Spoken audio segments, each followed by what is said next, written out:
The Pioneer Woman Museum is proud to present I See No Boundaries. This is a program dedicated to the enduring spirit of women who saw no boundaries. Sponsored by the Pioneer Woman Museum and the Daughters of the American Revolution. And now your host, Valerie Haynes, with I See No Boundaries. Hi, my name is Valerie Haynes, and I'd like to welcome you today to She Sees No Boundaries, brought to you by the Pioneer Woman Museum of the Oklahoma Historical Society and the Ponca City chapter of the Daughters of the American Revolution. She Sees No Boundaries explores the lives of Oklahoma women who've blazed trails and achieved success, refusing to recognize boundaries and obstacles to accomplishing their goal. Our guest today is Lillian Taylor, a third-generation Ponca Citian, a woman with true pioneer spirit. Lillian became one of the first female pilots in Ponca City, and in an era where women were usually restricted to, if they were career women, to that of a secretary or school teacher, Lillian broke the mold and established a career in aviation instruction and in other areas as well. So thank you so much for joining us today, Lillian. Thank you. You've had such a fascinating career and a fascinating life. You started your career here in Ponca City during World War I with the British Flying School. World War II. World War II. Tell us a little bit about the school and what it was and how it got established here and how you ended up there. Well, in 1939, you remember the Battle of Britain, and I was still in high school and very much an Anglophile. I loved Britain. And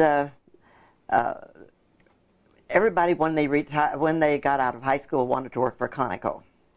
Well, I went out to Conoco and failed my test. I got on the wrong set of keys. So from the very beginning, somebody up there has been guiding my career.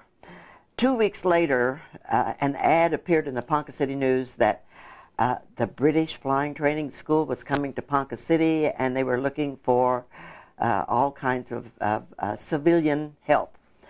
And by that time, I knew how to spell hangar, H-A-N-G-A-R, because I've been crazy about airplanes ever since my first ride at 10, when our neighbor took me up for my first airplane ride. And at 12, I met Amelia Earhart. She was in Ponca City talking to the Campfire Girls, and I went up to her and told her that I wanted to fly, and she said, "Little girl, if you want to and will work hard enough, and you got to be better than the men." That was her advice.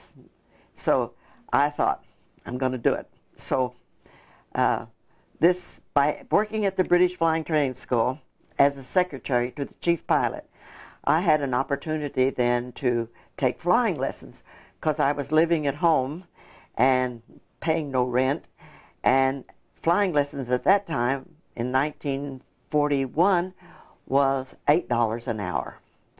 So of course I was not at that time the link trainers, which is instrument flying training, was only operated by men, but eventually I had the chance to get in. But this was a very secret. The DAR schools, the 6 British flying training schools in America, were a secret agreement between Roosevelt and Churchill in 1940. That's before we were in the service. And it was very illegal for the British to be trained in America. But because of the Battle of Britain, they had lost their homes. They had almost, the RAF was practically decimated, and they couldn't train pilots fast enough for the war.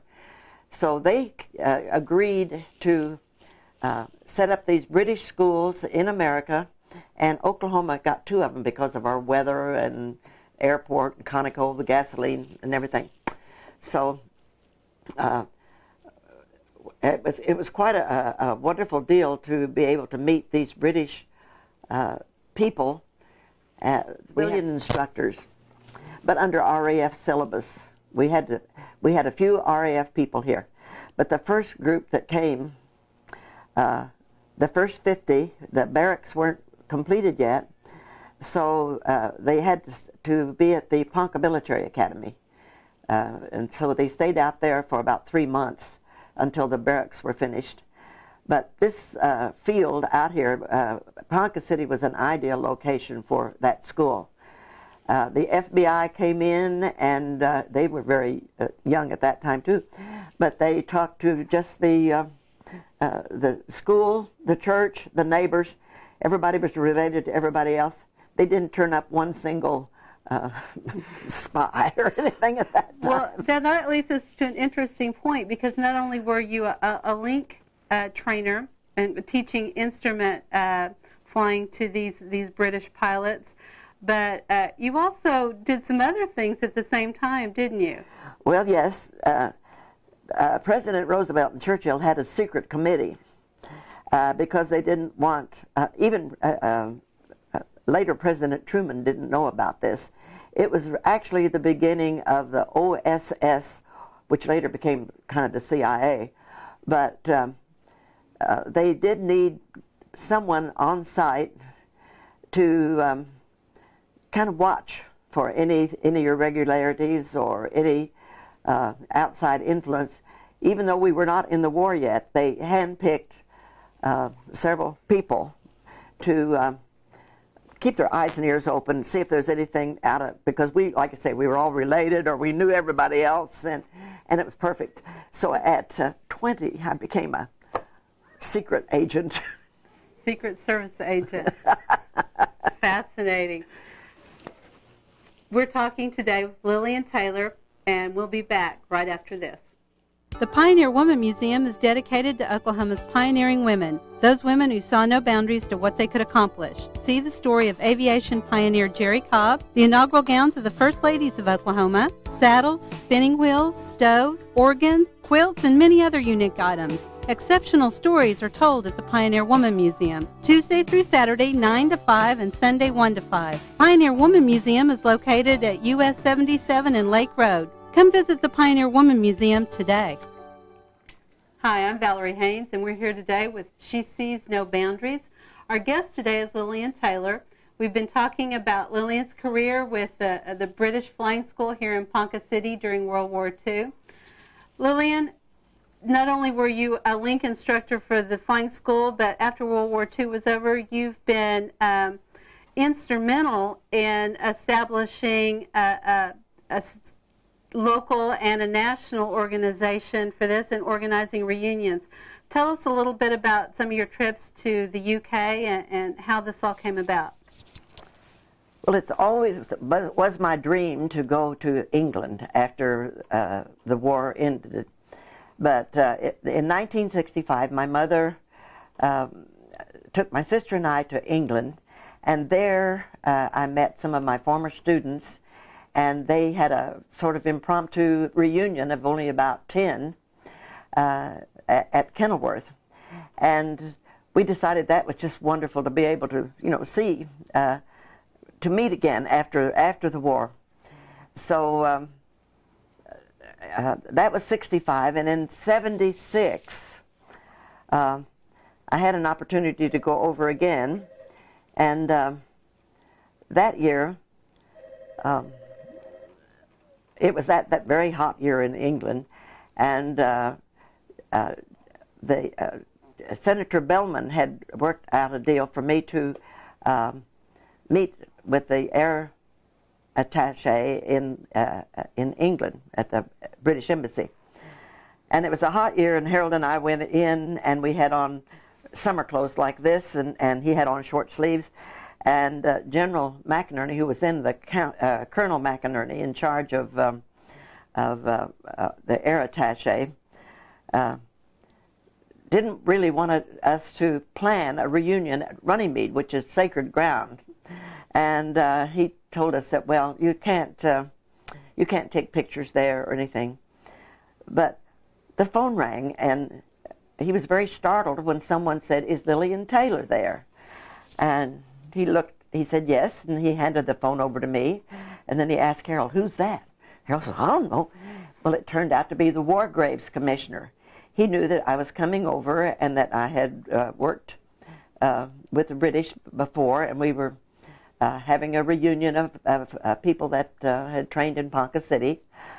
And so after he talked to the War Graves Commissioner, when he hung up, he said, "Do you need a car?" And he provided full-scale. We were really representing Oklahoma after that with our British boys.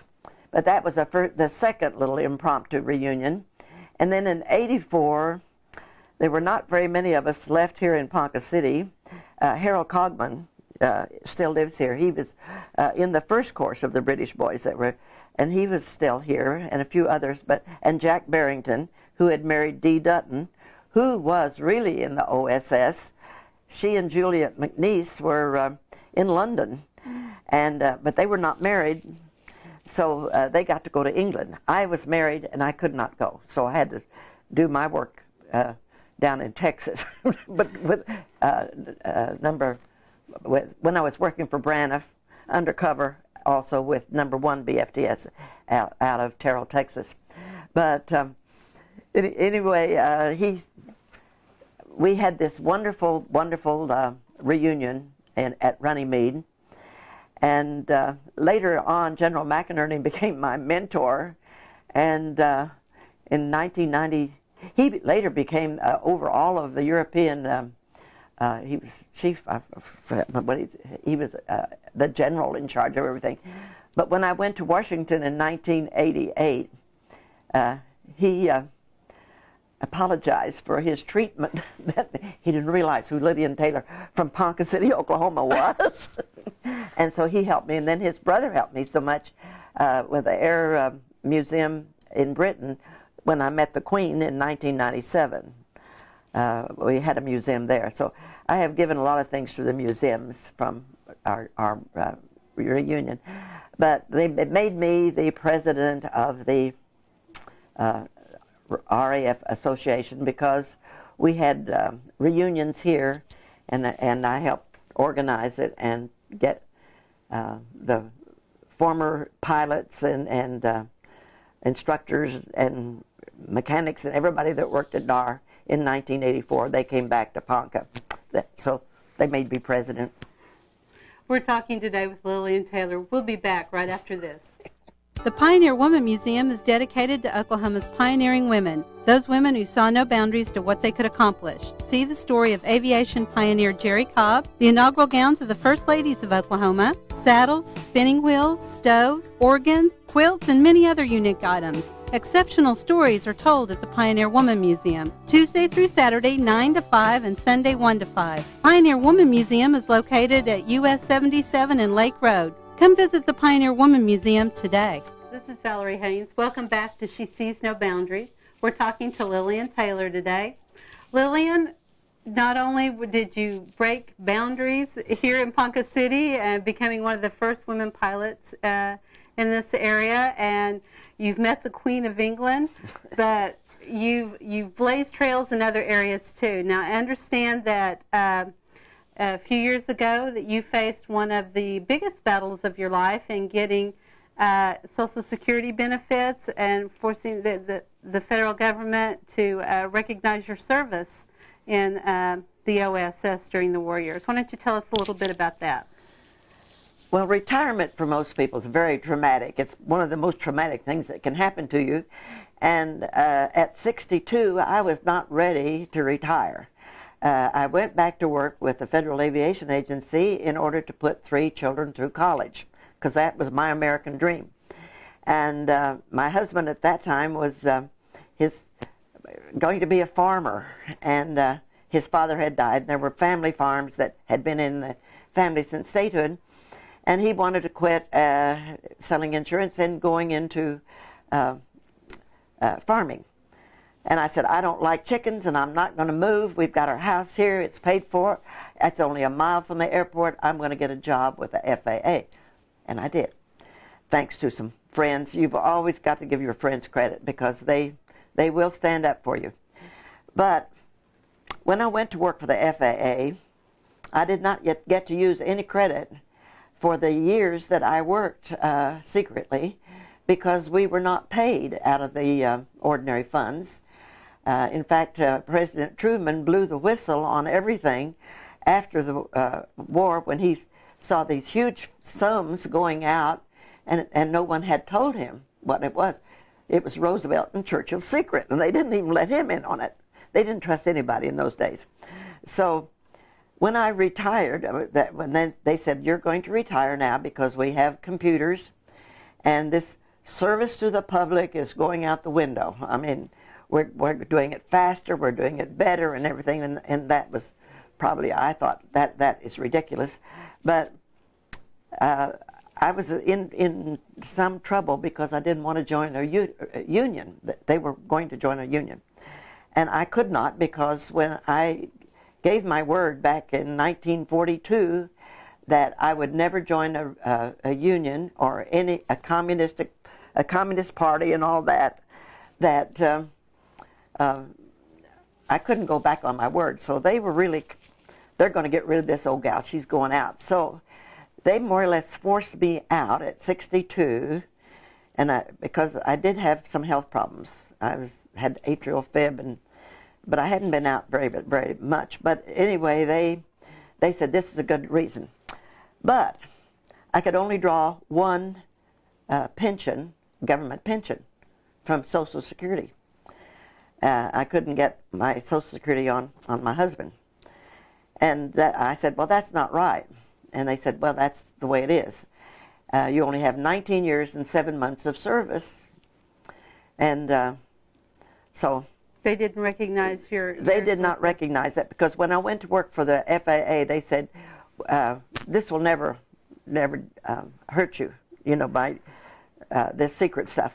Because at that time, it was the 20 years was up. Well, anyway, I had to get... I thought about it. And while I was in the hospital having these heart attacks, I thought, they're not going to do this to me. Mother said, don't let anyone tell you you can't do it until Lillian Bowles tells you you can't do it. Pioneer spirit. I thought, okay, I'm going to take on the government. So my friend C.D. Northcutt, who was a very dear friend, said, well, go for it, Lil. So I went in 1988. I went to Washington as a congressional senior intern. Our own representative, Mickey Edwards, said, go for it. And it's kind of funny. I was up there. I went to Washington, and so we could see what was going on, politically. And David Boren was also there, Senator David Boren. And so I had taken his greetings in 1976 over to England, and I have a picture of General McInerney and my delivering the governor's proclamation, and then the RAF representative from. So, it's gone again. Go ahead. Okay. We'll just take a break right there. I talk with my hands. That's okay, sweetie. That's okay. A bit to give her some more space to chop that. And then just go back to where you were talking about the proclamation that you had. Then just start from there. Okay, so I knew I had a friend in Washington with Governor Boren, because you have documentation. You have to have documentation. I learned that the hard way. But the close-up, it's a wonderful program. It takes you to all the ins and outs of Washington. You get to do a lot. Well, being from Ponca City, I took some wonderful pictures of the Pioneer Woman to give to our Oklahoma representatives, also one to the British Embassy and one to Mrs. Reagan, because I felt like she was a Pioneer Woman. So we were all going to the German Embassy for tea. And I said, no, I'm going to the British Embassy. They said, but Mrs. Taylor, you can't go to the British Embassy. I said, well, I have an invitation, and they're sending a car. They couldn't believe it. But there's a file on me at the British Embassy, because I was the liaison between the British Embassy and Ponca City, Oklahoma, and Terrell, Texas during the war. So there is a file. And so I had tea at the British Embassy. Did you win your battle with the government? Did you finally? It took 7 years to get that through. But thanks to David Boren, and his father was in Washington at the same time, he knew that this was all, legal, that we didn't use our Social Security numbers. Bo Davis, who I worked for at the FAA, wrote letters. Some of my students that were in the FBI at the time wrote letters. My brother-in-law wrote letters, and some of the people that I had met along the way said, "You can't do this to her because she has been of service to us." And you finally won your battle. I finally won it, and that's why I can travel today. We'll be right back after a moment with Lillian Taylor here on She Sees No Boundaries. The Pioneer Woman Museum is dedicated to Oklahoma's pioneering women, those women who saw no boundaries to what they could accomplish. See the story of aviation pioneer Jerry Cobb, the inaugural gowns of the First Ladies of Oklahoma, saddles, spinning wheels, stoves, organs, quilts, and many other unique items. Exceptional stories are told at the Pioneer Woman Museum, Tuesday through Saturday, 9 to 5, and Sunday, 1 to 5. Pioneer Woman Museum is located at US 77 and Lake Road. Come visit the Pioneer Woman Museum today. Welcome back to She Sees No Boundaries. I'm Valerie Haynes, and our guest today is Lillian Taylor. Lillian, with all of these adventures we've talked about, we just barely scratched the surface. But I know that you had one adventure in particular in 1958 in New York City. So how did a link trainer after World War II, a wife and a mother, end up in New York City for a week? Tell us a little bit about that. Well, things were pretty dull. I had 3 children with chicken pox for 3 weeks. I was a homemaker at that time. And on the television that night, they said, "Would you like to be a televisit reporter with CBS and have 1 week in New York City and review all the new soaps and all the new programs for this season?" I went to bed that night, and about 12 o'clock I popped up. Harold said, "Where are you going?" I said, "I'm going to send a telegram." He said, "Well, who are you going to send a telegram to?" I said, "CBS television at Tulsa, Oklahoma." And I still remember it. "If a housewife's view would be of use to you, consider me already on the job. Signed, your television reporter, Lillian Taylor, Ponca City, Oklahoma." They were sending one woman from every state. And I thought, I'm going to be that woman because I want to go to New York. I was married in New York in 1942, and this time I want to see the Natural History Museum. Now, Lillian, I understand that they questioned how your husband might feel about you leaving him and the children for the length of time that it would take for you to do this. That's right, but after 3 weeks of scarlet fever, 3 kids, I said, I'll go as a widow if necessary. And you got the job. And I got the job. And it was fabulous. We were one woman from every state. There were only 49 at that time. And we met Merv Griffiths. We met Jimmy Dean. We met Bress Meyerson. The photographers were taking pictures, glossies, making us look good. And, it was just fabulous. And we were on several shows. And it was really embarrassing because I never did have time to watch these soap operas in the afternoon. With 3 children and PTA and all that stuff, I just didn't have time for that. So at the banquet one night, I was sitting next to a very handsome man. I didn't recognize him. And I said, and you are? He about dropped up. He was Rory Calhoun. Anyway. So you didn't score very many points with Mr. Calhoun. Another thing was really funny. It was my birthday, September 17th, and my people here from Ponca sent me an orchid. KOTV sent me an orchid. CBS sent me an orchid, and another friend sent me an orchid. So I had these 4 lovely orchids, and we were going down. Art Linkletter was the speaker that night, and recognizing his 25 years in television.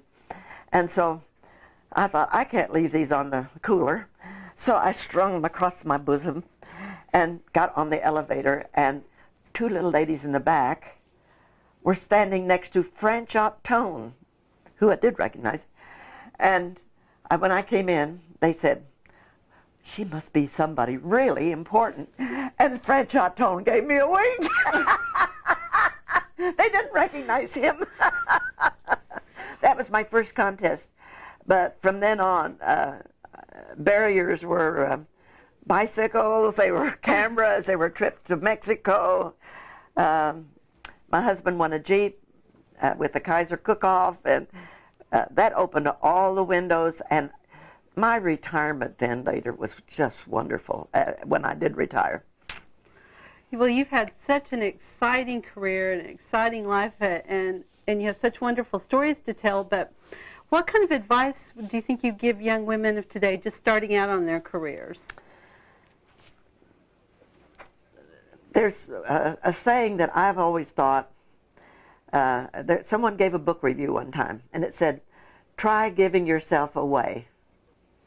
And another thing is, reaching out, helping others, listening to others, listening to advice, but you're the only one that has control.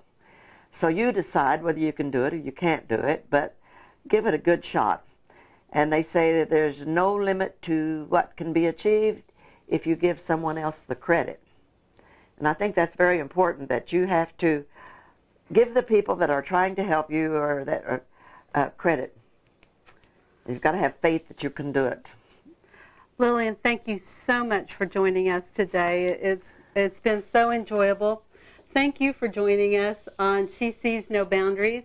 I invite you all to visit the Pioneer Woman Museum, where you can learn more stories about Oklahoma's women, and join us next time on She Sees No Boundaries.